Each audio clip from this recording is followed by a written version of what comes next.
My good friend Charles very thoughtfully bought me a cookbook of Chinese food from the 80s, and in it there are incredible recipes. One thing I learned reading through the whole book was how much lard they like to use back in the day. I'm talking about even with steamed fish. They would add pork fat, and I don't blame them. I mean, it's incredibly tasty. I found a plain noodle recipe from around the Shanghai region that uses very few ingredients. Just a bit of pork fat, a bit of dry shrimp roe, a bit of scallion, a tiny bit of soy sauce, and the finished product looks so plain, yet it is so flavoursome. I thought it was very interesting. Now, of course, I don't know where you live. Where I am, it's almost impossible to find dry shrimp roe, but I thought we have something similar. We have Bottarga, which is salted, pressed, and dried mullet roe. And today, we have some Iberico pork fat, because I'm just looking for an excuse to use them all the time. Scallion, Japanese salmon. Whenever I make plain noodle dishes, I like to use salmon just because it salts from within, so you get a more balanced flavor profile, and a dash of light soy. Let's do it. Heat up the pot, medium heat. We boil some water and we slice some scallion.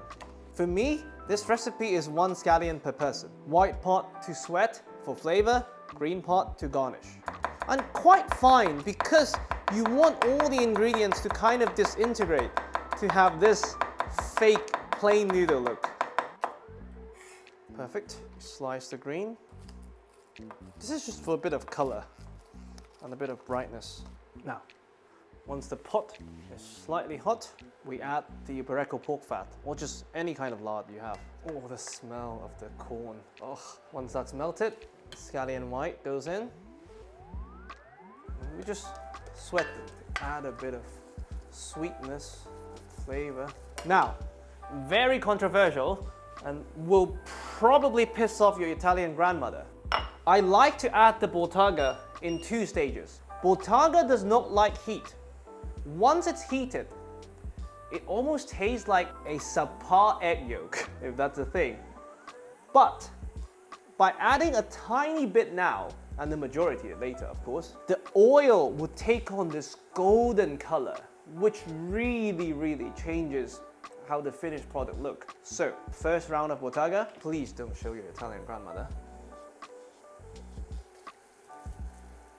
Now, light soy sauce. This is our only seasoning, so it'll be a bit generous.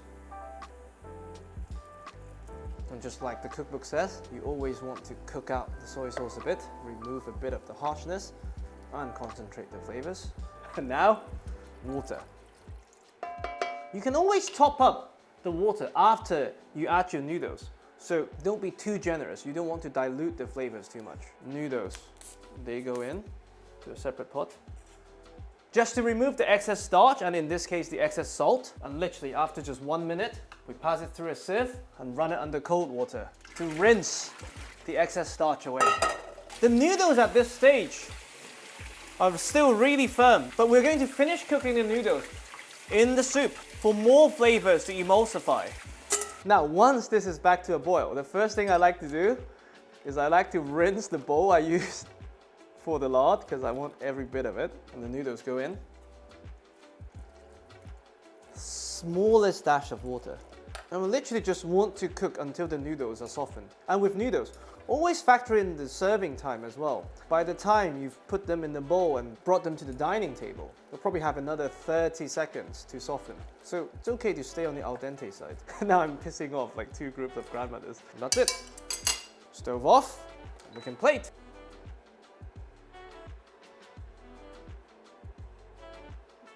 Beautiful soup.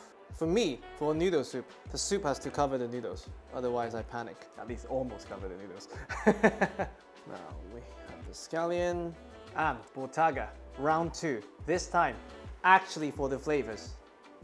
And that's it. Plain noodles with Iberico pork fat and Bottarga. The reverse Marco Polo. I really hope you enjoy.